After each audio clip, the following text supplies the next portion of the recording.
This is a short documentary of severe storms that lashed the Sydney metropolitan area on the 14th of October 2021. We'll be including radar, Doppler radar and lightning analysis in this documentary, so please sit back and enjoy.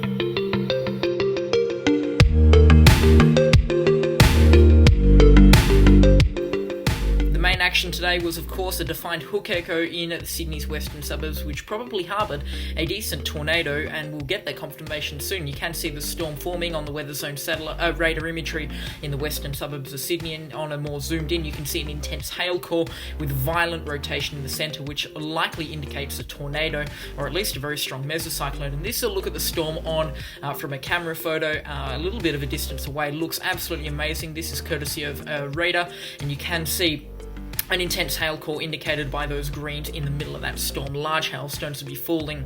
Here's a look at the radar image as the storm was at its peak. Now that is a defined hook echo. Hook echoes are characteristic for very strong, powerful supercell thunderstorms that harbour tornadoes, and intense rainfall was likely falling around it with possible hail. And the Bureau of Meteorology caught onto this, labelling this storm as very dangerous for 2 severe weather warnings.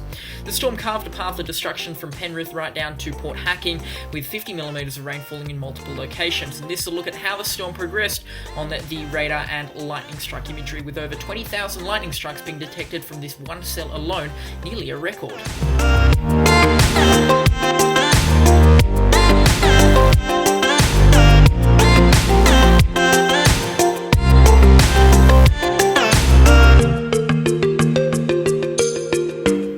These 3 images are from Radarscope, and they show you just how powerful the storm was, with violent rotation indicated by deep reds and deep greens on the velocity, and intense hail cores indicated by deep pinks, purples and blues as the storm moves through.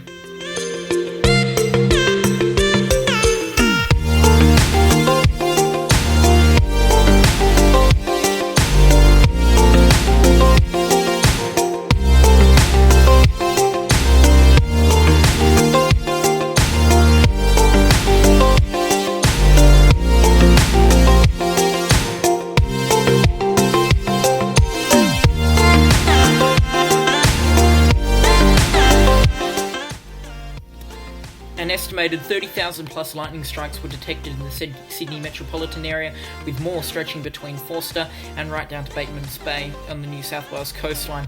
Most of these lightning strikes were indeed in the sky with between cloud to cloud, but some were cloud to ground, striking prominent buildings around Sydney. Unfortunately, I do not have any photos to show you this time, but we did get some intense snapshots of thunderstorms, not just from these storms, but from previous storms. Keep in mind, this is the 3rd time we have had a possible tornado outbreak in Australia in the past 3 weeks, nearly a nation record.